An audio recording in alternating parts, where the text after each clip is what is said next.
버리시고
성경 말씀 보도록 하겠습니다. 오늘은 성경 누가복음 24장 말씀 보도록 하겠습니다.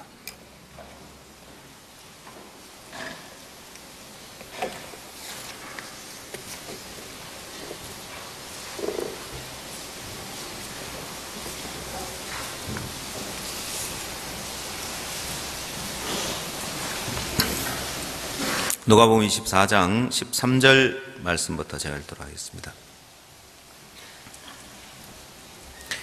그날에 저희 중에 둘이 예루살렘에서 25里되는 엠마오라는 촌으로 가면서 이 모든 된 일을 서로 이야기하더라. 저희가 서로 이야기하며 문의할 때 예수께서 가까이 이르러 저희와 동행하시나 저희의 눈이 가리워져서 그인 줄 알아보지 못하거늘 예수께서 이르시되 너희가 길 가면서 서로 주고받고 하는 이야기가 무엇이냐 하시니 두 사람이 슬픈 빛을 띠고 머물러 서더라. 그 한 사람인 글로바라 하는 자가 대답하여 가로되 당신이 예루살렘에 우가하면서 그늘 거기서 된 일을 홀로 알지 못하느뇨. 가라사대 무슨 일이요?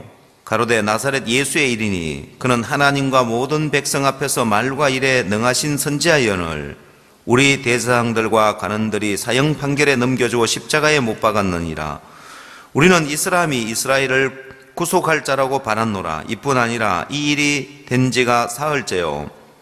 또한 우리 중에 어떤 여자들이 우리로 놀라게 하였으니 이는 저희가 새벽에 무덤에 갔다가 그의 시체는 보지 못하고 와서 그가 살으셨다 하는 천사들의 나타남을 보았다 함이라. 또 우리와 함께한 자 중에 두어 사람이 무덤에 가 과연 여자들의 말한 바와 같음을 보았으나 예수는 보지 못하였느니라. 하거늘 가라사대 미련하고 선자들의 말한 모든 것을 마음에 더디 믿는 자들이요 그리스도가 이런 고난을 받고 자기의 영광에 들어가야 할 것이 아니냐 하시고 이에 모세와 및 모든 선자의 글로 시작하여 모든 성경에 쓴 바 자기에 관한 것을 자세히 설명하시니라.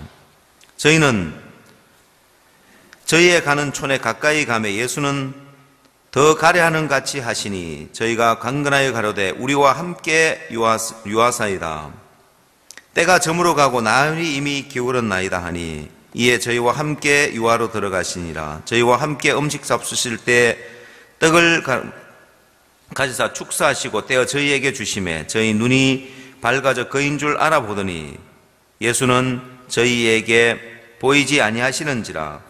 저희가 서로 말하되 길에서 우리에게 말씀하시고 우리에게 성경을 풀어주실 때 우리 속에서 마음이 뜨겁지 아니하더냐 하고 또 거시로 일어나 예루살렘에 돌아가 보니 11 사도와 및 그와 함께한 자들이 모여 있어 말하기를 주께서 과연 살아나시고 시몬에게 나타나셨다 하는지라. 두 사람도 길에서 된 일과 예수께서 떡을 떼심으로 자기들에게 알려지신 것을 말하더라. 35절 말씀까지 읽도록 하겠습니다.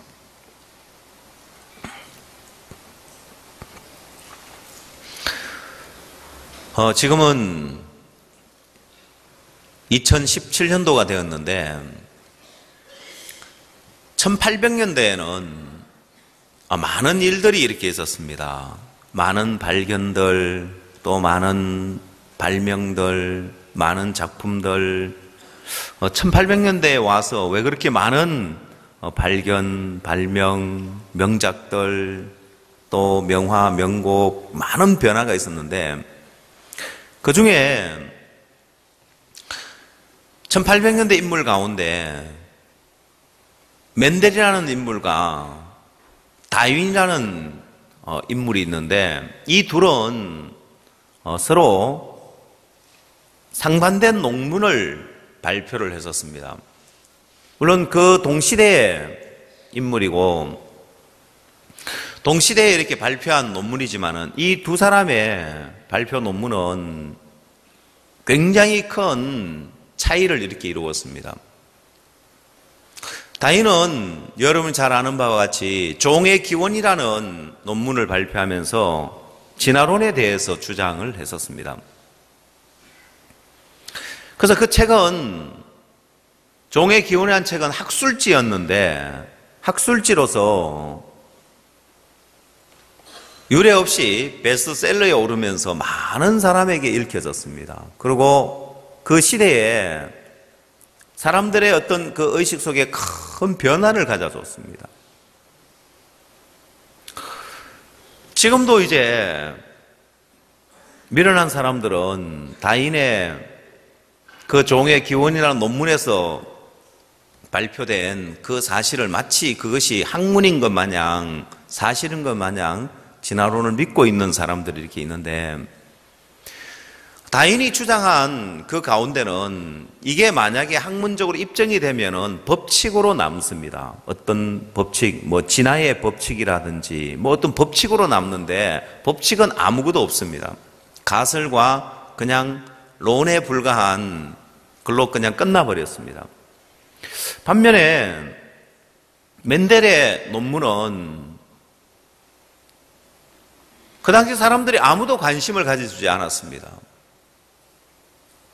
멘델의 논문의 그 제목은 식물의 잡종에 관한 연구였습니다. 뭐 그다지 제목으로 봐서 뭐 그다지 위대한 그런 논문처럼 보이지도 않았고 중요한 논문처럼 보이지도 않았습니다. 그러나 지금 와서 사람들은 이야기하기를 유전학의 아버지라고 멘델을 칭하고 있습니다. 그 멘델은 정확하게 유전 법칙을 발견했고, 이 유전 법칙 안에 또 많은 법칙들을 발견을 해냈습니다. 뭐 독립의 법칙이나 분리의 법칙이나 유전되는 과정 속에서 일어나는 법칙들에 대해서 정확하게 그가 논문을 통해서 발표를 했습니다. 이 멘델의 유전 법칙은 1865년도에 이렇게 발표가 되었고, 다인의 종의 기원이라는 논문은 그 전에 6년 전에 발표가 됐습니다. 근데 아주 이제 근소한 차이죠, 보면은. 다인이 먼저 종의 기원이라는 논문을 발표했을 때 마치 어떤 그 시대의 센세이션을 일으키는 것처럼 많은 사람들에게 그의 논문이 알려지면서 유명세를 탔습니다, 보면은. 그러나 이제 지금 와서 보면 다인의 종의 기원이라는 그 논문은 하나의 어떤 구시대의 동물의 정확한 유전자를 보지 못하고 표면적인 껍데기만 보고 발표한 논문에 불과한 거예요. 갈라파고스 군도에 가서 다인이 거북이 등껍질이나 또 식물의 뿌리 모양을 보면서 각각 다른 분리된 섬의 먹이 종류에 따라서 새의 뿌리 모양이 달라진다는 걸 가지고 어떤 진화론의 증거로 이렇게 삼았습니다. 그러나 지금에 와서 DNA 유전자를 조사하면서 겉의 모양에 어떤 변화는 있을지 몰라도 DNA 유전인자는 같은 유전인자를 가지고 있는 이제 그런 것들을 연구하면서 다인의 이론들은 맞지 않는 그런 이론이 되었고, 멘델의 유전 법칙은 그 시대에 DNA를 볼 수도 없는 시대에 어떻게 그것을 발견해냈을까? 이 멘델은 완두콩을 가지고 실험을 했습니다. 15년 동안 이제 그가 연구를 하면서 발표해낸 논문의 이제 결과였습니다. 쉽게 말하자면은 녹색 완두콩이 있고 노란 완두콩이 있는데 이 두 종류를 교잡을 해서 수정을 해서 열매를 얻으니까 노란 것도 나오고 녹색도 나오는데 그 중에 이 노란 완두콩이 우성이냐 아니면은 녹색이 우성이냐, 우성과 열성이 있는데, 예를 들면은 부모가 두 사람이 이제 결혼을 해가 자식을 낳았는데 만약에 아버지가 곱슬머리면은 딸이 태어났는데 곱슬이기를 원할까요? 곱슬 아니고 직모기를 원할까요? 곱슬이기를 원하니까 딸 머리가 곱슬곱슬하면 안 좋잖아요, 보면은. 근데 곱슬머리가 우성이라 가지고 이 곱슬머리가 나타날 확률이 높은 거예요. 똑같은 이제 그 가운데 꼭 안 좋은 게 더 우성이에요. 세요. 안 좋은 걸 잘 닮아요. 그래서 여러분 자식들 가운데, 야, 너는 어떻게 부모 가운데 둘 중에 안 좋은 것만 그래 빼닮았냐, 뭐 이제 그런 경우 있죠, 그죠? 예. 제 딸 같은 경우도 이제 그런 경우인데, 제 딸을 안 보신 분들은 모르지만은, 제 아내하고 저하고 같이, 제 딸하고 셋이 가면은 주온 자식인 줄 압니다. 제 딸이 없으니까 지금 이야기를 합니다. 지금 아르헨티나에 가서, 저 남극에 가서 지금 막 빵밖에 먹을 게 빵밖에 없다 하면서 지금 그러고 있는데 복음 열심히 전하고 오라고 지금 이야기를 해놨습니다. 안 좋은 게 이렇게 이제 담는다 말입니다. 그래서 멘델은 보니까 야, 이 노란 완두콩하고 녹색 완두콩을 수정을 해서 열매를 얻으니까 이제 녹색이 나올 확률도 있고 노란 이제 확률이 있는데 이 이제 우성과 열성의 비율 3대 1의 비율로 나타난다. 이제 그런 법칙도 발견해내고 했는데 예를 들어서 녹색 완두콩이지만은 이 녹색 완두콩을 모아가지고 녹색만 심으면 밭에 녹색 완두콩만 열리는 게 아니고 노란 것도 열리는 거예요. 그래서 뭘 발견했냐면은 지금 보기에는 녹색이지만은 이 안에 노란 완두콩의 성질을 담고 있구나. 그걸 이제 발견을 해낸 거예요. 지금은 DNA를 통해서 또 DNA 어떤 구조 안에 들어있는 게놈을 통해서 정확하게 분석이 됩니다만은 그 당시는 그걸 볼 수 있는 시대가 아닌데 어떻게 지금 전자현미경이 이제 발명되어서 그 이제 유전자를 조사할 수 있는 그 단계에 와서야 명확하게 볼 수 있는 그것을 보지도 못한 가운데서 그 법칙을 계산을 해내가지고 그걸 논문으로 발표를 했다. 그래서 멘델의 유전 법칙은 콜럼부스가 신대륙을 발견한 것보다 더 위대한 발견이라고 이야기를 하는 거예요. 근데 다윈의 서재에 멘델의 유전 법칙 책이 꽂혀 있었다고 합니다. 근데 이 멘델은 식물학자였고 수학자였기 때문에 그 유전 법칙을 수학적으로 이제 풀어냈습니다. 예, 근데 다윈은 수학을 싫어했대요. 막 수학 꼭지 복잡하게 나와 있으니까 그 책을 안 봤던가 봐요. 봤더라면 내가 지금 주장하는 이게 이 멘델이 주장하는 거하고 지금 내가 주장하는 거하고 지금 이거는 초등학생하고 대학교에 이제 교수님하고 이제 그 정도 수준 차이가 나는 거예요. 그래서 제가 사람들한테 그 이야기를 해요. 다윈은 내가 그 당시 안 사람은 모르지만은 공부하는 거 싫어하고 매 돌아다니면서 산으로 들로 섬으로 돌아다니면서 동물들 보고 그리고 뭐 이런 걸 좋아했던 사람 같아요. 그 멘델이 연구한 그 연구는 위대한 연구인데 제가 오늘 여러분들에게 지금 생물 시간도 아닌데 갑자기 여러분이 와가지고 오늘 갑자기 뭔 종의 기원이 어떻고 식물의 잡종이 어떻고 유전법칙이 어떻고 지금 공부하러 온 게 아닌데 왜 이야기를 하는지 지금 여러분 모르시죠? 예. 여러분 이 녹색 완두콩 속에 노란 색의 완두콩 그 성질을 담고 있는 거예요. 그래서 그 후대에 가면은 노란 완두콩이 나타날 수 있는 거예요. 그래서 녹색이라고만 할 수 없는 거예요. 그 안에 담겨 있기 때문에요.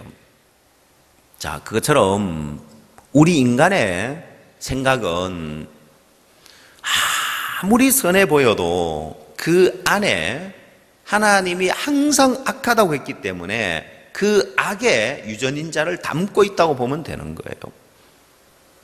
내 생각이 아무리 좋아 보여도 아무리 옳아 보여도 이 내 생각은 항상 악할 뿐이라는 것을 기억해야 되는 거예요. 자, 그래서 오늘 이 누가복음 24장에 예수님이 부활하신 걸 놓고 인간이 생각하고 있는 그 생각과 주님이 이들을 향하여 하시는 말씀을 통해서 볼 수 있는 것이 뭐냐면 부활이라는 것은 인간의 머릿속에 인간의 어떤 인류의 역사 속에 인간의 어떤 생각 속에 이건 부활했다는 것은 믿어지지 않는 일이고 이해할 수 없는 일인 거예요. 자, 그래서 부활했다는 사실을 여러 증거를 통해서 듣는 거예요. 예수님의 무덤에 갔던 여인들이 본 예수님의 부활에 대한 이야기도 들었고 또 그걸 확인하러 갔던 제자들의 그 이야기도 들었습니다. 근데 이 엠마오로 내려가는 제자들의 마음에 그 부활의 주님에 관한 소식을 듣고 소망을 갖는 것이 아니라 이들의 마음에는 여전히 근심이 있는 거예요. 여전히 근심이 있는 거예요. 왜?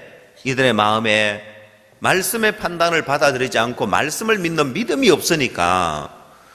자, 주님은 부활했는데 이들은 예수님의 죽음을 인하여서 슬퍼하고 고통하고 있는 거예요. 자, 성경을 봅시다.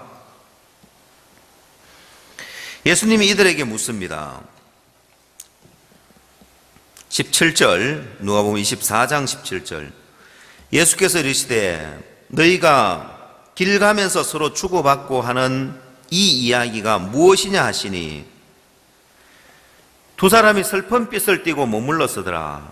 그 한 사람인 글로바라는 자가 대답하여 가로되 당신이 예루살렘에 우가면서 거기서 된 일을 홀로 알지 못하느뇨.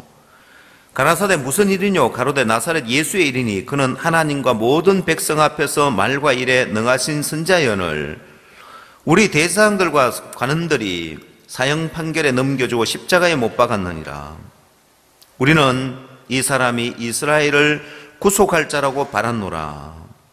이뿐 아니라 이 일이 된 지가 사흘째요. 또한 우리 중에 어떤 여자들이 우리로 놀라게 하였으니 이는 저희가 새벽에 무덤에 갔다가 그의 시체는 보지 못하고 와서 그가 살으셨다 하는 천사들의 나타남을 보았답니다. 자, 여러분, 여기 이 제자들의 마음에 너무너무 아쉬워하는 게 뭐냐. 우리는 이 사람이 이스라엘을 구속할 자라고 바랐다는 거예요. 왜? 그는 하나님과 모든 백성 앞에서 말과 일에 능한 선지자였기 때문에. 그런데 십자가에 못 박혀 죽었다는 거예요. 자, 근데 우리 중에 어떤 여자는 우리를 놀라게 했다. 왜? 부활의 소식을 전했는 거예요. 그 다음에 제자들이 가서 또 그걸 확인했는데도 여전히 이 엠마오로 내려가는 두 제자들은 믿지 않고 있는 거예요. 자, 이들을 향하여 주님이 하신 말씀이 뭐냐? 25절. 가라사대 미련하고 선지자들의 말한 모든 것을 마음에 더디 믿는 자들이요. 자, 오늘 제가 여러분들에게 드리는 말씀의 주제라고 할 수 있습니다. 미련하고 선지자들의 말한 모든 걸 마음에 더디 믿는 자들이요. 미련하다는 거예요. 무엇이 미련하냐? 선지자들의 말한 모든 것을 더디 믿는다는 거예요. 여러분, 인간의 생각 너머의 세계, 보통 사람들이 살고 있는, 평범한 사람들이 살고 있는 그 생각 너머의 세계를 이야기를 했을 때, 예를 들면 다윈이 이야기한 이야기는 사람들에게 이해하기 쉽고 접근하기 쉬운 이야기였습니다. 그게 엉터리지만은 다윈이 주장한 진화론의 그 이야기 주장은 엉터리인데도 사람들에게, 그 당시 사람들에게 진리로 받아들여진 거예요. 멘델의 유전 법칙은 위대한 발견인데도 사람들에게 무시되어졌고, 사람들이 거기에 대해서 반응하지 않고 호응하지 않고 관심을 갖지 않았다는 거예요. 위대한 발견인데도 그런 거예요. 왜? 사람들의 생각이 거기에 못 미치니까요. 자, 그래서 사람들이 더디 세월이 지나서 한참 뒤에서야 이 멘델의 유전 법칙을 위대한 발견이라고 세월이 지나면서 이제 점점 인정이 되는 거예요. 더디 받아들여진 거예요. 다윈의 종의 기원은 학술지인데도 그 당시에 당장의 베스트셀러가 되어버렸는데, 멘델의 유전 법칙은 위대한 발견인데도 사람들이 알아주질 않았다. 왜? 그 시대의 사람들의 가지고 있는 수준하고 멘델이 발표한 그 수준은 너무 높은 차원의 수준을 이야기를 했기 때문에요. 이해를 못한 거죠, 보면은. 자, 그러면 같은 인간이라도 그 시대를 넘어서 앞선 이 유전 법칙에 관한 이야기를 했을 때 그 당시 사람들은 그걸 받아들이죠. 세월이 지났어야 이제 그걸 이해를 하고 조금 받아들이고 지금에 와서는 유전학의 아버지라고 불리며 위대한 발견이라고 지금 하는데 신앙은 그렇게 하는 게 아니라는 겁니다. 자, 신앙은 우리는 지금 멘델의 유전 법칙을 받아들이듯이 그렇게 받아들여야 되는 것이 아니라 지금 우리 시대에 우리가 지금 이해하는 이 범위 너머의 세계를, 하나님의 세계를 이야기를 하기 때문에 우리는 그걸 이해를 해야 되는 것이 아니라 믿어야 한다는 것입니다. 믿어야 하는 거예요.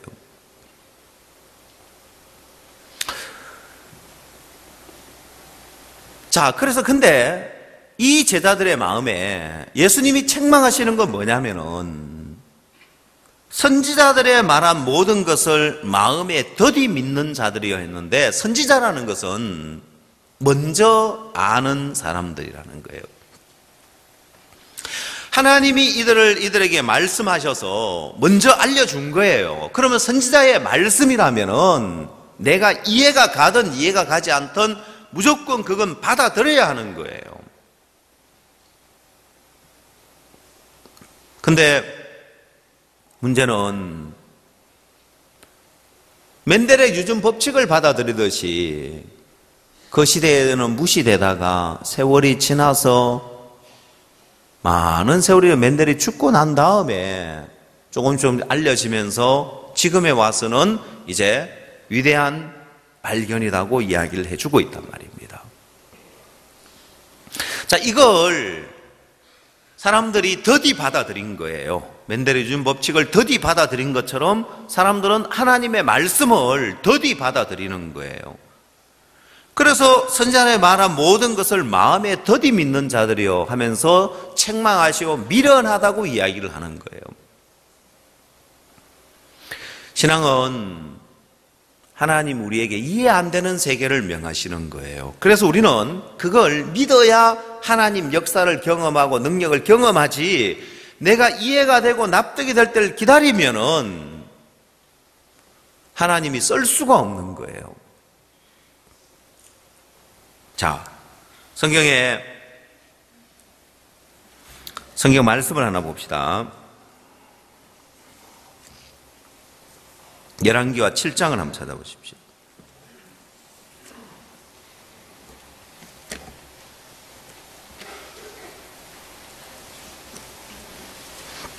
(1절)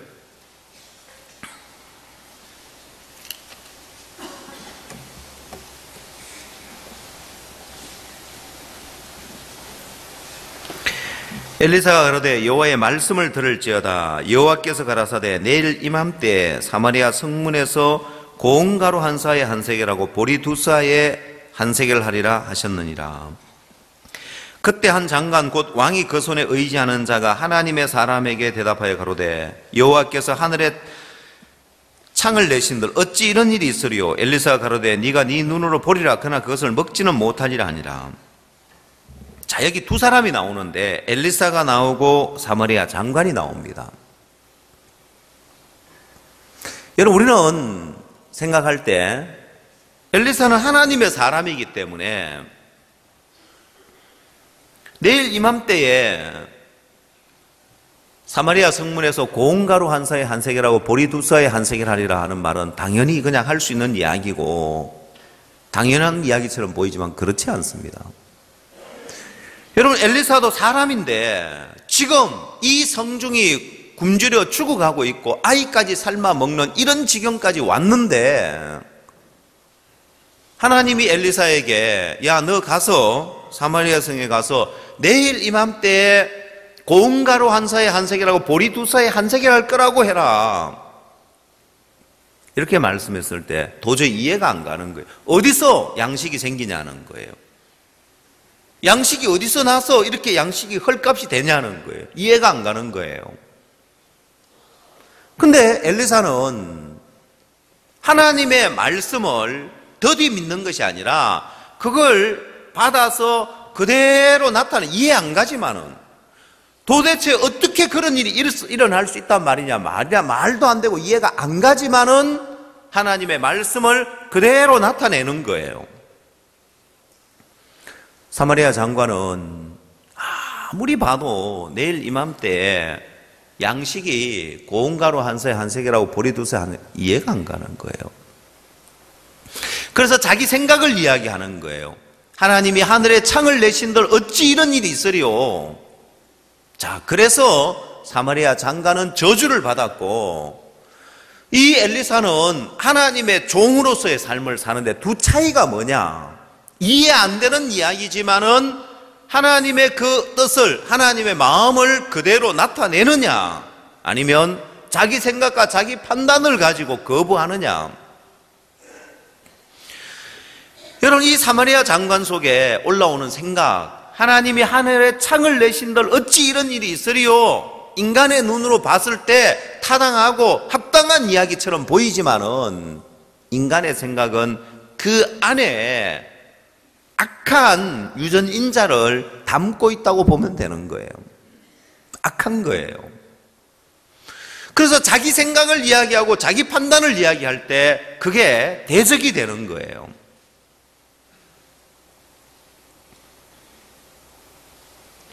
그래서 결국 하나님을 대적하고 결국 비참하게 짓밟혀 죽는 거예요. 아주 적은 차이입니다. 여러분이 신앙의 길을 가려면, 아니, 인간이, 좀 앞선 인간이 유전 법칙을 발표했을 때 아무도 이해를 못했고, 아무도 알아주지 않았고, 아무도 인정해주지 않았는데,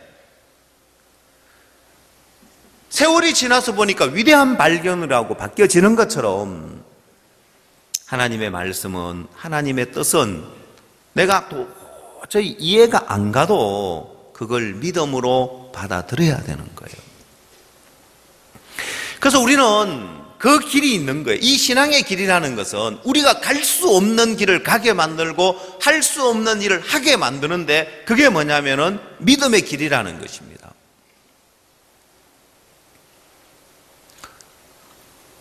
선지자들이 이야기하는 이야기들을 보면 제가 그 생각을 해봅니다. 과연 이 엘리사의 마음에, 자, 엘리사가 요단강에 가서 7번 몸을 씻으라, 네 살이 여전하여 깨끗하게 되리라고 열왕기 5장에서 나만 장군에게 이야기했을 때 역시 나만 장군 역시 더디 믿었습니다. 분한 마음으로 떠나가려고 하다가 종들의 권유에 의해서 그가 요단강에 가서 7번 목욕을 합니다.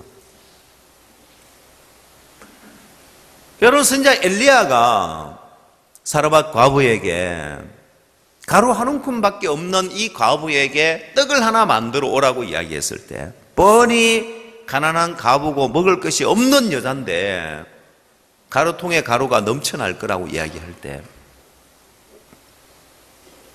자, 이분들은 위대한 하나님의 종이기 때문에 의심치 않고 하나님이 능히 그래 하실 거라고 믿고 하나님의 마음을, 하나님의 뜻을 이야기를 했겠죠. 근데 저는 때로 하나님의 뜻을 이야기할 때 내 속에서 어떤 생각이 올라오면은, 야, 과연 이게 되겠나 하는 생각이 들어지는 거예요. 그래서 내 속에서 올라오는 그 생각을 따라가면 사마리아 장관이 되는 거고, 내가 하나님 뜻편에 서서 하나님의 뜻을 이야기하면 하나님의 종이 되는 거예요. 여러분 신앙에도 마찬가지입니다. 여러분 속에 올라오는 소리를 받아들이면 사마리아 장관처럼 대적자가 되는 거예요. 아무리 옳은 생각이고 아무리 선한 생각이지만 그 속에는, 인간의 생각에는 악한 유전인자가 담겨 있는 거예요. 왜? 하나님이 이미 사람의 마음의 생각의 모든 계획은 항상 악할 뿐이라고 말씀하셨기 때문에 아무리 좋아 보이고 아무리 옳아 보여도 이 속에는, 좋은 것 속에, 그 녹색 완두콩 속에 노란 인자가 들어있기 때문에 그 다음 세대에 심으면 노란 게 나올 수 있는 거예요. 노란 완두콩이 나오듯이 이게 지금 볼 때는, 내가 볼 때는 선해 보이고 옳아 보여도 이게 뒤에 나중에 가서 하나님을 대적하고 교회를 대적하고 종을 대적하는 악한 것이 나온다는 걸 여러분이 믿어야 되는 거예요. 그래서 내 생각 편에 서면 안 되고, 이해가 안 가고 납득이 안 가지만은 말씀 편에 서면 하나님 역사를 경험하고 능력을 경험하게 되어 있는 거예요. 제가 아프리카 케냐에 있을 때였습니다. 마하나임 바이블 칼리지를 설립해서 많은 목회자들이 와서 성경을 배우고 우리와 함께 하겠다고 하는 많은 목사들이 생겨났습니다.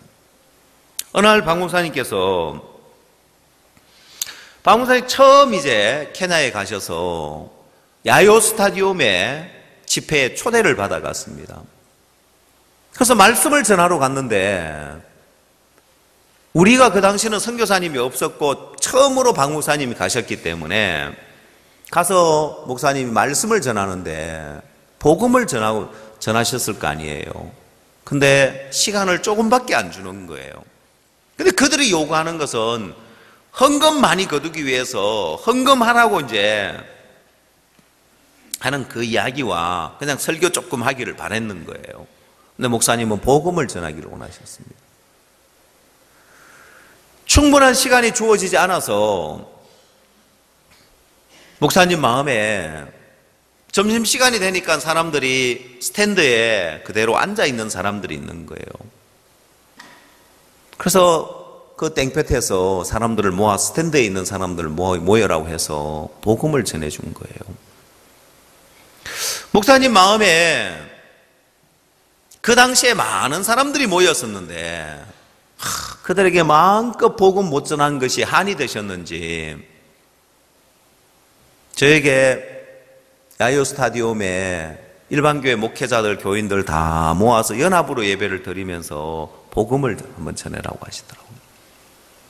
그래서 저는 예, 그렇게 하면 돼, 예 하고 케냐로 돌아갔습니다. 뭐 아프리카의 그런 스타디움, 큰 스타디움을 누가 뭐 많이 쓸 일이 있겠나 싶어서 당연히 대관을 할 수 있을 거라고 생각을 하고 갔는데 막상 가서 보니까 대관 스케줄이 다 잡혀 있고 대관을 우리가 얻을 수 있는 날이 없는 거예요. 아니 무슨 아프리카에 이렇게 대관 신청이 많이 돼가지고 우리가 쓸 날이 없냐. 더더군다나 케냐의 프로축구는 아니지만은 실업축구 이제 팀들이 생겨나서 그 축구 경기를 주말마다 하고 그걸 생중계로 방송까지 하는 거예요. 그렇게 대관이 됐기 때문에, 축구 경기가 대관이 되어 있기 때문에 길이 없죠. 그래서 우리가 다른 장소를 알아봤습니다. 우르파크도 알아보고 여러 장소를 알아보다가 그것도 잘 길이 안 열려가지고 그럼 어디서 하냐 고심하면서 알아보다가 제 마음에 야, 너 왜 다른 데를 알아보냐? 박 목사님께서 야요 스타디움에서 하라고 안 했냐? 왜 너 그대로 안 받고 네 생각을 보태냐? 그래서 제가 생각을 이제 돌려 생각을 했습니다. 그렇지, 목사님이 야요 스타디움에서 하라고 했지. 그러고는 야요 스타디움에 또 다시 가서 알아보라고 했습니다. 도저히 자리가 없다는 거예요. 근데 제 마음에 안 되니까 뒤로 물러나야 되겠다는 마음이 아니라 내 마음에서 야요 스타디움에서 집회를 하라는 그 종의 말씀을 그대로 마음에 받았습니다. 근데 길이 없고 방법이 없는 거예요. 그래서 그 당시 이제 부사역자로 있었던 김성경 선교사를 다시 보내면서 제가 말도 안 되는 소리를 했습니다.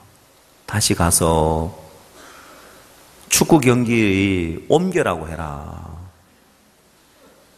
우리 교회 가까이에 스타디움이 또 하나 있거든요. 보면은 글로 옮겨서 경기하고 거기 우리 대관해 주라고 하라고. 말이 되는 소리예요. 생중계, TV 생중계를 하는데 우리가 행사하겠다고 옮겨라 한다고 옮기겠어요? 말도 안 되지요. 근데 내가 말도 안 되는 걸 알아요, 나도. 내가 말도 안 되는 걸 알면서 말도 안 되는 소리를 이야기를 하는데, 그래서 그 선교사님이 그 당시 우리가 일을 하면서 정말 말도 안 되는 일들이지만 하나님 일하는 걸 봤기 때문에 제가 이야기한 대로 가서 그대로 이야기를 한 거예요. 그 관계자가 뭐라고 했겠어요? 축구 경기 옮기라고 하니까 뭐라고 했을까요?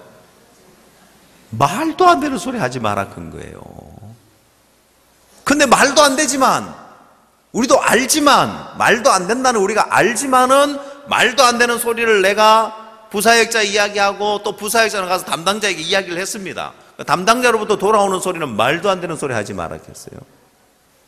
근데 너무 놀라운 것은 그분이 그 말도 안 되고 그건 그러지 말고 이 날짜에 하는 게 어떻겠냐. 이 통신회사에서 이 날짜를 대관을 해놨는데 이 날짜에 행사를 취소할 수도 있는데 취소하면은 당신들한테 최우선적으로 주겠다는 거예요. 우리가 말도 안 되는 소리를 하러 안 갔으면 그런 것이 있다는 걸 모르고 우리는 그 장소를 얻지 못했을 겁니다. 그럼 말도 안 되는 소리를 하러 가는 바람에 그 사실을 알게 되었고 또 하나님 길을 여셔서 정말 그 통신회사에서 그 행사를 취소했고 그날 우리는 일요일 날 예배를 드렸고 야유 스타디움에서 연합으로 일반교회 목회자들과 그 교인들과 함께 모임을 가지면서 우리가 마음껏 복음을 전했습니다. 또 한 번은 월드 캠프를 할 때였습니다. 월드 캠프를 하는데 그 당시 시내 중심에 컨벤션 홀이 있었습니다. KICC라고. 거기서 이제 칸타타를 준비를 하는데 그 당시 월드 캠프에 두 부류의 사람들이 참 일반 이제 그 대학생들하고 그다음 목회자들이 참석을 해. 1000여 명 정도 목회자들이 참석을 했기 때문에 공연을 두 번을 이제 공연을 하는데 오후에 이제 공연을 하고 그다음 저녁에 이제 공연을 하는데 그 당시 이제 우리가 버스를 빌리는 게 굉장히 비쌌습니다. 그래서 버스를 한번 빌려서 이제 먼저 학생들을 가서 공연 보여주고 태우고 와서 다시 목회자들을 태우고 가서 태워오면은 한 번 버스를 빌려서 두 번 쓸 수 있는 거예요. 근데 문제는 저녁 시간이 되면은 차가 굉장히 많이 막히는데 그 당시에 도로 공사를 하고 있었습니다. 우리 교회에서 시내까지 이제 가는 그 길을 이제 띠카 로드라고 부르는데 그 길에 그게 이제 어떤 길이냐면 대통령이 고향 가는 길입니다. 그 대통령 고향으로 가는 길이라서 그 길이 이제 길을 확장하고 공사를 하는 길인데 아프리카는 그래요. 대통령 고향 가는데 편하게 가라고 막 12차선으로 막 뻥 뚫어가지고 막 전국이 제일 넓은 도로를 만들고 그래요, 보면은. 그 공사를 하는데 도저히 이제 차가 막혀서 두 번 이렇게 공연에 왔다 갔다 할 수가 없는 거예요. 그래서 어떻게 하면 되겠나 싶으니까 도로 공사를 중단하면 되겠더라고요. 그래서 제가 또 부사역자한테 그 도로 공사 중단하라고 해라고 한 거예요. 말이 되는 소리입니까? 국가에서 지금 대통령 고향 가는 길 지금 빨리 닦아야 되는데 도로 공사하는데 그 도로 공사를 중단하라고 하니까 제가 그 이야기를 하면서 말이 되는 소리라고 생각하고 이야기했겠어요? 말도 안 되는 소리라고 생각했겠어요?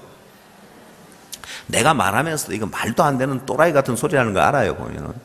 그럼 길이 없으니까 이제 하나님이 그 마음 주니까 말도 안 되는 소리지만은 이야기를 하는 거예요.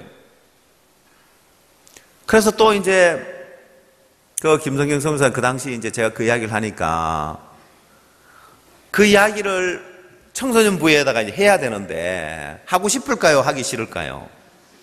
예? 말도 안 되는 소리니까.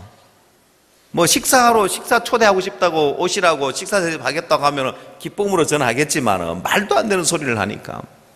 그래서 이제 우리 청소년부하고 그 당시 같이 일을 했었는데 담당 이제 청소년부 직원한테 연락을 하니까 이분이 막 난처해가지고 아니 그게 어떻게 그걸 도로공사를 우리가 중단시키냐. 그 청소년부에서 도로공사를 하는 게 아니고 도로교통부에서 그걸 하는데 그걸 우리가 어떻게 그걸 중단시키냐.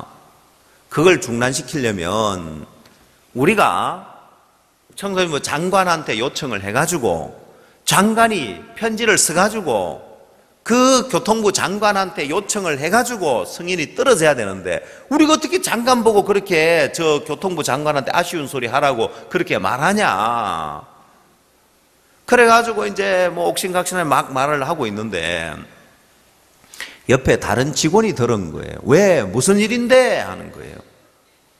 야, 그 IYF 있잖아. 그 우리하고 지금 MOU 해가지고 뭐 월드 캠프인지 뭐 이제 피스 페스티벌인지 뭐 이런 걸 지금 한다고 하는데 세상에 도로 공사를 중단하라고 한다. 말이 되냐? 이래 하는데 옆에 직원이 그래? 야, 그 도로교통부에 내 친구 있는데 내 전화 한번 해볼게 한 거예요. 그 옆에 직원이 듣고 이제 전화를 한 거예요. 야, 우리가 이렇게 하는 일인데 도로공사 때문에 지금 차가 많이 막혀 이런데 이분은 그 시간 잠깐 좀 이제 한 몇 시간이라도 좀 공사를 중단할 수 있는가 싶어서 이제 그걸 이제 물어보려고 전화를 한 거예요. 근데 그 친구가 이제 전화를 받더니만 뭐라고 이야기하냐면은 자기가 그 담당인데 이야기해. 날짜만 이야기해. 언제든지 해줄게. 그런 거예요. 그래서 뭐라고 이야기하냐면은 7일 동안 일주일에 매일 공사를 하면은 늘 차가 막히면은 사람들이 스트레스를 받겠죠. 그래서 일주일에 하루는 공사를 중단해야 되는 법이 있는 거예요. 여러분, 아프리카에도 사람들 참 그 인권을 생각해주고 사람들 생각해주죠? 그게 아니고 아프리카에는 법을 못 만들어요. 그래서 선진국 법을 그대로 가져오는 거예요. 그러다 보니까 영국의 지배를 받아 영국 법을 그대로 가져왔으니까 영국에 있는 그 제도가 그대로 있는 거예요. 그래서 일주일에 하루를 쉬어야 되니까 의무적으로 날짜만 이야기해. 그날 내가 공사 중단해 줄게 한 거예요. 그래서 우리가 칸타타라는 그 날짜에 공사가 전면 중단돼 버린 거예요. 말도 안 되는 소리 같았지만은 그대로 되어지는 거예요. 자, 여러분, 우리가 뭘 말하냐면은 맨델의 유전 법칙처럼 말도 안 되는 소리지만은 여러분, 그 학문은 이해가 안 되면 안 받아들여야 될지 모르지만은 하나님의 말씀이라면 우리는 정말 말도 안 되고 이해가 안 되는 소리처럼 보여도 더디 믿어야 되는 것이 아니라 그대로 받아야 되는 거예요. 자, 그래서 요단강에 가서 7번 몸을 씻으라. 야, 그러면 요단강에 나만 장군이 그래요. 요단강물, 다메섹강, 아마나와 바르바르는 이스라엘 모든 강물보다 낫지 아니하냐. 그 요단강물이 뭐가 좋아가 내가 거기 가서 씻으면 깨끗하게 되겠냐. 이해가 안 가는 거예요. 그래서 분한 모양으로 떠나가려고 하는데 종들이 권해서 겨우 마음을 돌이키고 요단강에 가서 7번 목욕을 했단 말입니다. 더디 믿더라는 거예요. 사마리아 장관은 더디 믿는 것이 아니라 아예 안 믿고 안 받아들이는 거예요. 여러분, 성경 말씀은 우리가 이해해야 되는 게 아니에요. 신앙이 안 되는 사람은 내가 이해되는 범위 안에서 받아들이기 때문에 신앙이 안 되는 거예요. 왜? 이 세계는 인간의 앞선 사람의 그 학문보다 훨씬 더 앞서 있는 그런 영적 세계이기 때문에 이 세계는 우리가 믿어야 하는 세계라는 거예요. 말도 안 되는 소리고 이해가 안 가는 소리라도 그대로 믿어야 하는 거예요. 사르밧 과부에게 나를 위하여 떡을 하나 만들어 오라고 엘리야가 이야기할 때 자, 그래서 나를 위하여 먼저 떡을 만들어 오면 가루통에 가루가 넘쳐날 거다. 선지자의 말한 것을 더디 믿어야 되는 것이 아니라 이해가 안 가지만 그대로 받아들여야 되는 거, 믿어야 되는 거예요. 여러분, 어떻게 인간의 머리로 가루통에 가루가 넘쳐나는 것을 이해할 수 있겠느냐는 거예요.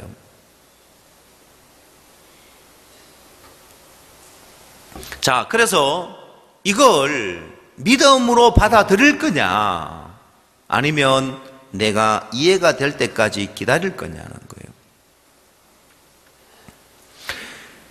여러분 마음에, 아니 그러면 이해가 안 되는데 어떻게 그걸 믿음으로 받아들입니까?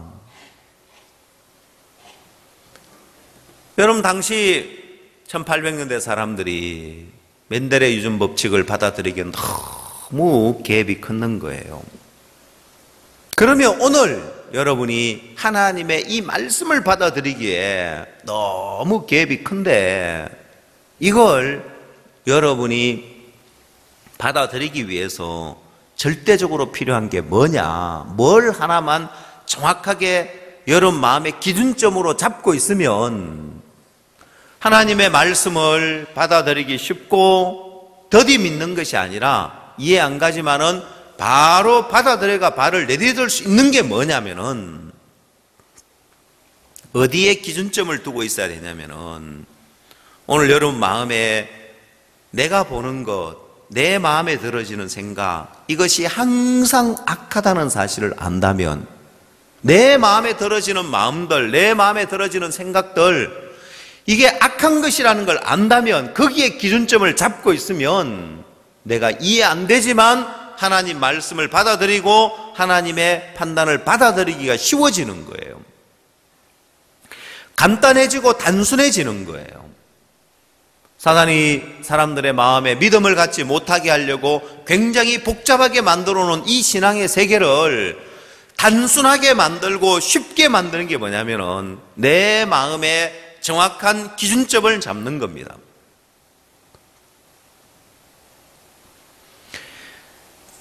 건축을 하려면 제일 먼저 땅을 측량을 해서 말뚝을 박아야 됩니다. 그래서 기준점을 잡아놔야 되는데, 그렇게 이제 기준점을 잡아놓으면 목수가 와서 뭘 하느냐, 목수가 와서 그 말뚝 박아놓은 것은 땅을 파려면, 지하를 파려면은 말뚝 그 코너까지 땅을 파야 되기 때문에 그 말뚝이 서 있을 수가 없어요. 그래서 어떻게 하냐면은 그 땅 경계 너머에 나무를 가지고 그 기준점을 만들어서 딱 못을 박아놔요. 그러면 땅을 파냈을 때 조금 덜 팔 수도 있고 덜 팔 수도 있는데, 그 너머에 나무로 기준점을 세워놨기 때문에 이쪽 끝에서 이쪽 끝까지 못을 박아놓은 그게 줄을 딱 쳐서 이쪽으로 줄을 치고 이쪽으로 줄을 딱 치면 정확한 그 꼭지점이 딱 만나는 점이 나오는 거예요. 땅을 파내도 말뚝은, 그 기준점이 말뚝은 흙을 파는 바람에 빠져나가고 없어도 목수의 눈에는 정확한 땅의 경계점이 보이는 거예요. 그거 할 줄 모르는 사람은 말뚝 보고 공사하다가 보면은 건물이 말뚝 파고 땅 파다 보니까 말뚝이 빠져나가 버리고 없겠죠? 대충 여기쯤 되겠다 해가지고 해가 건물 지어놓으면 잘못해가지고 남의 땅으로 막 건물이 막 넘어가 있고 그래요, 보면은.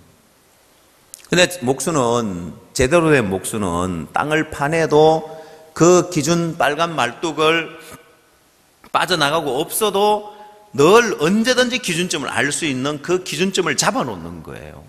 절대 틀릴 수가 없는 거예요. 가느다란 실 하나 그 간격으로 정확한 기준점을 잡아놓는 거예요.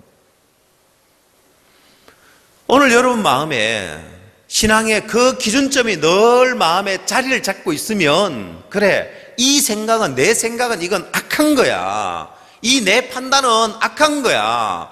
자, 이게 좋아 보이지만은 이 안에는 악의 인자를 담고 있는 거야. 아무리 선해 보이지만, 아무리 좋아 보이지만은 모양은 녹색 완두콩이고 완벽한 녹색이고 속을 잘라봐도 녹색 완두콩이 맞지만 그러나 눈에 보이지 않게 이 속에는 노란 완두콩의 인자를 담고 있기 때문에 이새에 가서는 노란 것이 나올 수 있는 거예요. 자, 근데 우리 생각이라는 것은 아무리 선해 보이고 아무리 좋아 보여도 이게 후일에는 대적이 되고 후일에는 이게 악을 저지르는 그런 원인이 되어진다는 걸 알아야 되는 거예요. 그래서 오늘 여러분 마음에 그 기준점이 분명치 않으면은 다윗 생애에도 어느 날 그 기준점을 잃어버렸습니다. 내 생각은 항상 악할 뿐이라는 이 기준점을 잃어버렸을 때 어느 날 다윗의 마음에 좋은 생각이 들었습니다. 자, 사무엘상 27장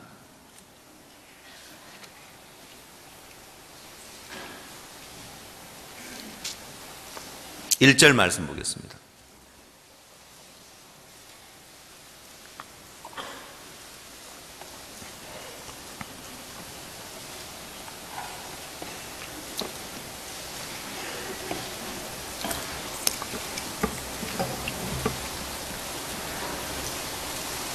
다윗이 그 마음에 생각하기를 내가 후일에는 사울의 손에 망하리니 블레셋 사람의 땅으로 피하여 들어가는 것이 상책이로다. 사울이 이스라엘 온 경내에서 나를 수색하다가 절망하리니 내가 그 손에서 벗어나리라 하고. 여러분, 다윗이 어느 날 내가 블레셋 땅으로 피하여 들어가는 상책이겠다, 이게 좋은 생각이다. 야, 내가 유다 땅에서 사울에게 쫓겨 도망다니면서 죽을 고비를 넘길 이유가 뭐가 있겠냐, 이러다가 망할 것 같은데 블레셋 사람의 땅으로 피하여 들어가는 것이 상책이다. 그러나 다윗이 봤을 때 이게 좋은 생각처럼 보이지만은 그 안에 뭐가 들어있다고요? 내 생각이기 때문에 악한 인자를 담고 있는 거예요. 항상 악할 뿐이라고 했기 때문에 그 생각은 악한 거예요. 왜? 지금은 너무너무 좋은 거예요. 블레셋 땅으로 피해 가니까, 블레셋에 가니까 아기스 왕이 성읍을 주고 시글락을 주고 너무 좋은 거예요. 열이면 10가지 다 따져봐도 손해날 게 하나도 없고 안 좋은 게 하나도 없고 10,000가지가 다 좋은 거예요. 그러나 결국은 가보니까 시글락이 불타고 대소 여인들이 다 사로잡혀 가고 울기력이 없도록 소리를 높여 울고 다윗과 함께한 사람은 다윗을 돌로 치자고 하고 큰 어려움이 닥친 거예요. 악이 들어가는 거예요. 자, 다윗의 마음에 그래 이게 상책인데 그러나 이 속에 이건 내 생각이기 때문에 이 속에 악한 인자가 들어있는 거야. 그 기준이 흐려졌기 때문에 그 생각을 따라간 거예요. 자, 그래서 사마리아 장관은 하나님이 하늘에 창을 내신들 어찌 이런 일이 있으리요? 예, 누가 봐도 아이를 삶아 먹을 정도로 어려운 기근이 왔기 때문에 그게 타당하고 누가 봐도 마땅한 이야기처럼 보이지만은 그 속에는 악한 인자가 들어있는 거예요. 인간의 생각이기 때문에. 반면에 엘리사가 야, 내일 이맘때에 고온가루 한 사에 한 색이라 보리 두 사에 한 색이라고 그 이야기를 하려고 생각할 때 이게 말도 안 되는 소리다, 그 생각 들지만 그것이 하나님의 말씀이라면은 내 생각 버리고 그 하나님의 말씀의 판단을 이야기하는 거예요. 자, 그러면 하나님의 종이 되고 하나님의 역사를 경험하게 되어지고 내 생각을 이야기하니까 사마리아 장관이 되어지고 저주를 받더라는 거예요. 여러분이 엘리사처럼 하나님의 종이 되고 하나님 역사를 경험하느냐, 사마리아 장관처럼 대적이 되어지고 저주를 받느냐가 백지 한 장 차이인 거예요. 사마리아 장관은 자기가 봤을 때 누가 봐도 이거는 타당한 소리고 합당한 소리고 옳은 소리다는 생각이 들었을지 모르지만은 내 속에서 올라오는 생각이라면, 내 생각이라면 이건 악한 거란 말입니다. 자, 그래서 여자가 아이를 임신을 했을 때 축복이 될 수도 있고 저주가 될 수도 있는 거예요. 누구 씨를 받아들였느냐?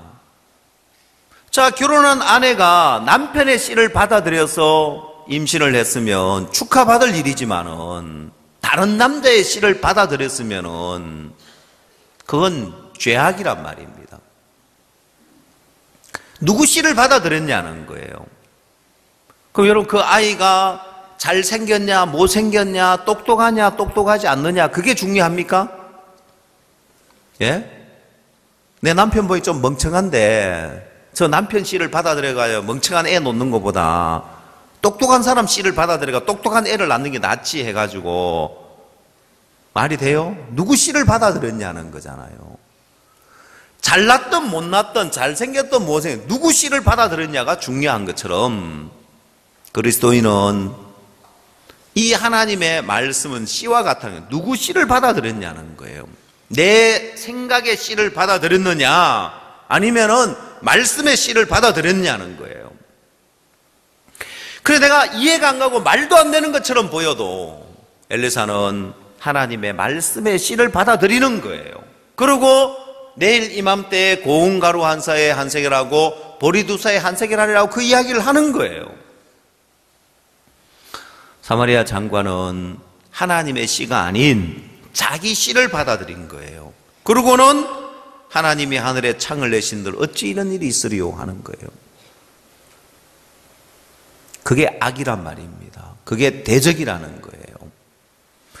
오늘 여러분이 그리스도의 신부인데 그리스도의 아내인데 누구 씨를 받아들일 거냐는 거예요.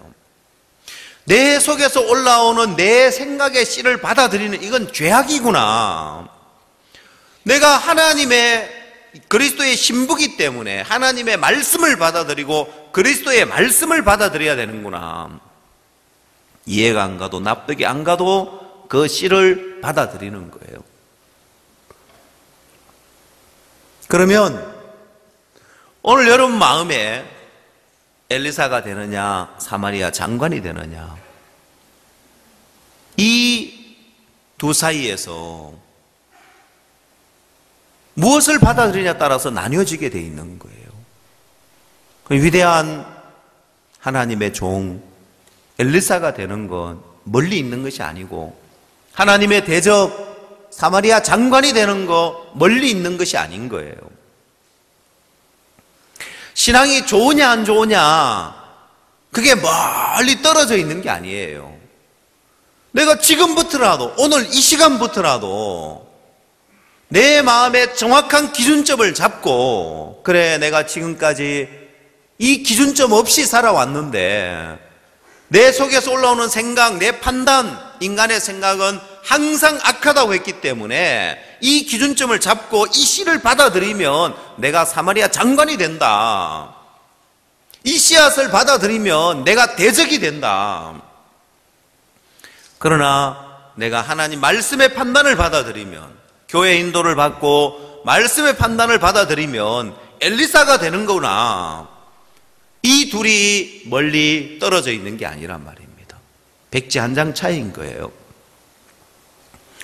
오늘 여러분이 내가 지금까지 제일 육신적인 사람이라 할지라도 내 생각을 쫓아간 결과가 저주라는 걸 알고 내 생각과 내 판단을 따라가는 것이 하나님을 대적하고 교회를 대적하는 사실을 깨닫고 내 속에서 올라오는 생각 안 믿고 내 판단 안 믿고 말도 안 되는 것처럼 보이지만은 하나님의 판단을 받아들이고 말씀의 판단을 받아들이면 그 안에 얼마나 놀라운 축복이 들어있는지 몰라요. 눈에 안 보이지만은 그 유전인자 속에 하나님의 말씀의 유전인자 속에 너무너무 놀라운 역사가 들어있는 거예요. 이번에 필리핀에 가서 스카웃 연맹하고 MOU를 맺으러 갔었는데 제가 가서 깜짝 놀랐습니다. 스카웃 연맹 회장에게 박 목사님께서 우리가 인도의 잼버리 대회를 우리가 이끌어줬다고 3만 5천 명 모이는 그 잼버리 대회인데 우리가 그 행사를 주관했었다. 너무 놀라운 것은 그 잼버리 스카웃 연맹 회장이 예 압니다 하고 하더라고요. 저도 거기에 갔었습니다 하고 하는 거예요. 인도에 갔었다는 거예요. 깜짝 놀랐습니다. 그래서 이제 우리가 가서 잼버리 대회를 하면은 딴 나라의 잼버리 대회를 어떻게 하는가를 보러 가는 거예요. 11월 27일 날 인도에서 아시아 태평양 잼버리 대회가 예정되어 있는데 필리핀에서 필리핀 이제 그 회장님이 인도의 잼버리 대회를 내셔널 잼버리 대회를 어떻게 하는가를 보러 가셨던 거예요. 그래서 가서 그분이 우리 IYF가 그 프로그램에 참여해서 활동하는 걸 보신 거죠. 그게 뭐였냐면은 우리가 크게 두 가지였습니다.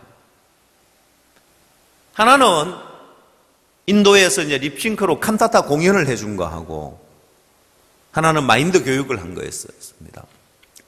다른 나라에 없던 프로그램이죠.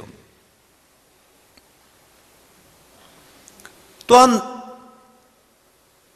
우리가 낮 시간에 그 지역 교육자 포럼을 하자고, 사실 인도에서도 그 잼버리 회장님이 처음 하는 프로그램인데 야 이게 청소년들 이런 잼버리 대회인데 교육자 포럼을 했을 때 과연 얼마나 많은 교육자들이 올까 의구심이었는데 대송황리에 장관님도 오시고 총장님들도 오시고 많은 교육자들이 와서 그 자리를 가득 채우면서 너무너무 좋은 프로그램으로 자리를 잡았습니다. 그 다음 낮 시간에는 학생들은 봉사활동도 하고 뭐 어드벤처 이제 그런 이제 활동도 하고 하는데 저녁 시간이 되면 할 게 없어요. 자, 근데 우리가 칸타타 공연도 해주고 우리가 저녁에 마인드 강연도 해주고 이 프로그램이 잼버리 대회의 새로운 이제 프로그램인 거죠. 인도에 갔을 때만 해도 뭐 이게 그다지 다른 나라에 얼마나 큰 영향을 미치겠나 몰랐지만은 이번에 필리핀에 가서 보니까 야, 이분이 왜 우리하고 MOU를 맺자고, 그리고 대통령하고 이제 우리가 그 회장님하고 MOU를 맺는데 우리 어떤 요청을 했냐면 이왕이면은 우리가 대통령 면담도 했으면 좋겠다. 그 이분이 날짜를 잡아준 거예요. 그래 가서 보니까 저희들 이제 대통령 궁에 초대받아 가서 행사를 뭘 하냐면은 이 스카웃 연맹 회장님이 그 나라의 이 스카웃 총재로 대통령을 이제 총재로 임명하는 임명식인 거예요. 대통령 궁에서. 대통령이 스카웃 회장을 임명하는 게 아니고 스카웃 회장이 대통령을 이제 임명하는 거예요. 그 스카프 있어요. 탁 목에 이렇게 딱 차는 스카프 그것도 이제 탁 채워드리고 임명식을 하는 거예요. 그래서 이번에 이제 또 두 번째 두테르테 대통령과의 목사님 만남을 가지셨는데 면담은 하지를 못했습니다. 이 대통령께서도 목사님과의 어떤 그 시간을 굉장히 갖고 싶어 하는데 비서가 시간 없다고 이야기를 한 거예요. 필리핀은 따갈로우를 써요. 그래서 우리는 못 알아들었죠. 그래서 대통령은 굉장히 만나고 싶어 하는데 옆에 비서들이 이제 시간 없다고 이야기를 해서 결국 이제 개인 면담은 못하고 그냥 악수하고 이제 지난번 행사 때 다바오의 행사 때 목사님 기억하고 계시는 거예요. 실제 앞으로 이번이 아니라도 필리핀의 대통령은 우리를 필요로 하고 목사님을 필요로 하게 되어 있습니다. 마약 사범들을 수천 명을 죽였는데 그렇게만 밀고 나갈 수는 없는 거예요. 근데 목사님께서 방송국에 가서 GMI 방송이라고 필리핀에서 최고 큰 이제 제일 1위를 하는 시청률 1위인 방송국입니다. 그게 이제 방송국 이제 총 대표께서 목사님을 영접해서 인터뷰를 하고 또 대화를 나누는데 그 나라 이제 7시 뉴스에 이렇게 나온 거예요. 그 메인 뉴스인데. 근데 목사님께서 아주 멋있는 이야기를 이렇게 하시더라고요. 대통령께서는 법으로 마약 사범들과 싸우는데 나는 마음으로 싸우겠다고. 법으로 마약하면 무조건 잡아 죽이고 이래가지고 법으로 싸우는데 그 길하고 우리가 마음의 세계를 가르쳐서 마음으로서 이제 벗어나게 하는 그 길이 있는데 누가 이길까요? 이 법으로 싸우는 건 이제 벌써 많은 사람들의 비난을 받고 야당으로부터 지금 막 탄핵 그것도 이제 막 지금 신청에 들어가 있고 많은 문제들이 일어나고 있는 거예요. 불만의 목소리들이 일어나고 있는 거예요. 우리가 하는 것을 필요로 하게 돼 있는데 때로 우리는 이해가 안 가지만은 하나님이 우리를 향해서 하고자 하는 일들은 우리 머리로 미치지 못하는 거예요. 인도의 벵갈루라고 그냥 조그만한 인도 소도시에 잼버리 대회를 하는데 박 목사님께서 내가 못 가니까 자네가 거기 대신 갔다 오게 해서 며칠 갔다 온 것이 또 이렇게 필리핀에까지 연결이 되어지고 이 필리핀에 아시아 태평양 잼버리 대회를 하고 나면 또 그 파급 효과가 또 얼마나 클지 기대가 되고 소망이 되고 필리핀은 캐톨릭 나라이기 때문에 마인드 강연을 하면서 복음을 전할 수 있으니까 또 더더욱 좋은 거예요. 그래서 복음을 전하기 때문에 하나님이 더 또 우리에게 많은 역사를 하시고 도울 거라는 또 큰 소망이 생기는 거예요. 하나님이 우리에게 펼쳐가는 일들을 보면 우리 머리로 우리 계산으로 도저히 미치지 못하는 세계이기 때문에 엘리사가 내일 이맘때 어떻게 양식이 많아진단 말이냐 아무리 계산을 해봐도 길이 보이지 않지만 하나님의 말씀이기 때문에 이 말씀 속에는 특별한 유전인자가 들어있는 거예요. 반면에 내 생각은 아무리 옳아 보이고 아무리 좋아 보여도 이 안에 또한 악의 유전인자가 들어있기 때문에 자 이걸 받아들이게 되면 내 인생에 고통이 오고 내 인생에 슬픔이 오게 돼 있고 하나님의 씨를 받아들이면 하나님의 역사가 오고 하나님의 능력이 나타나고 기쁨이 오고 감사가 오게 돼 있는 거예요. 내가 어떤 씨를 받아들이느냐는 거예요. 오늘 여러분 마음에 내 생각의 유전인자 속에는 이 안에 악이 들어있어서 반드시 내게 고통을 주고 이것이 나를 불행하게 만드는 거다.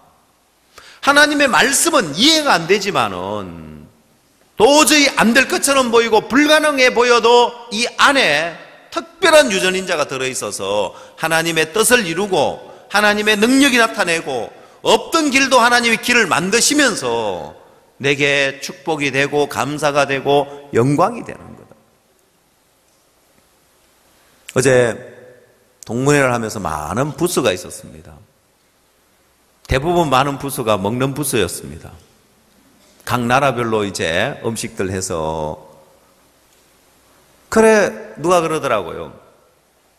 동문회 이제 그 주최하는 이제 진행부에서 형제가 목사님 역시 사람들은 먹는데 몰리네요 하면서 그러더라고요. 그래서 제가 뭐라고 했냐면은 좀 있어 봐라. 사람은 배부르고 나면 다른 데 관심을 갖게 돼 있다. 좀 있어 봐라. 마인드 하는 대로 사람들이 오는가 안 오는가 이제. 그래 배고플 때 먹는데 막 근데 배부른데 뭐 계속 먹는 데 있겠어요?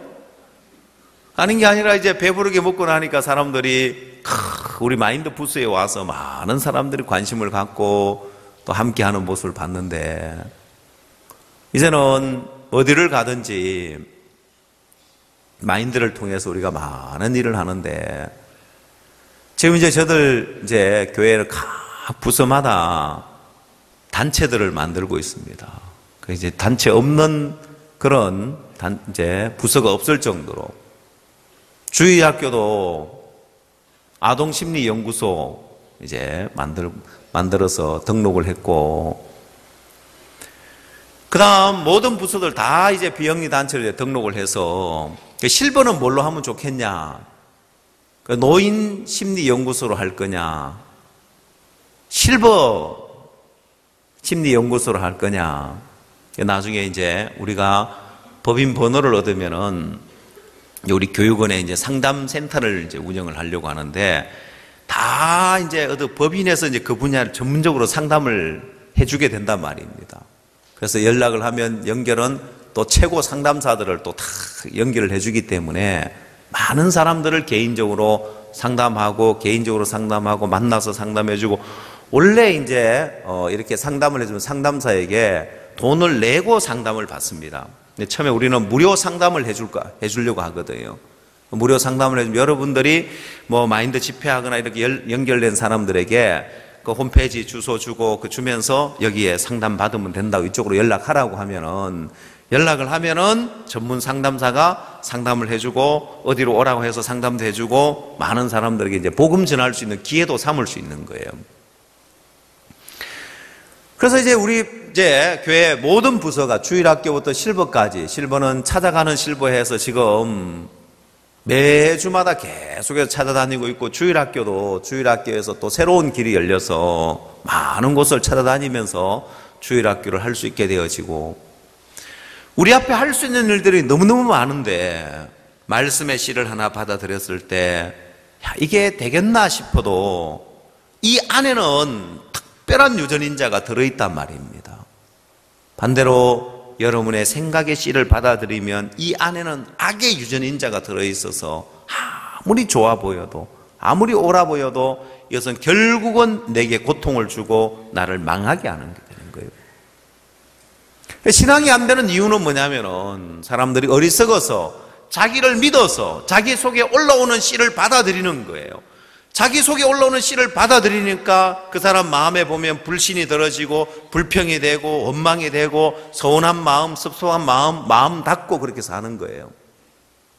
자기를 믿어서 그런 거예요.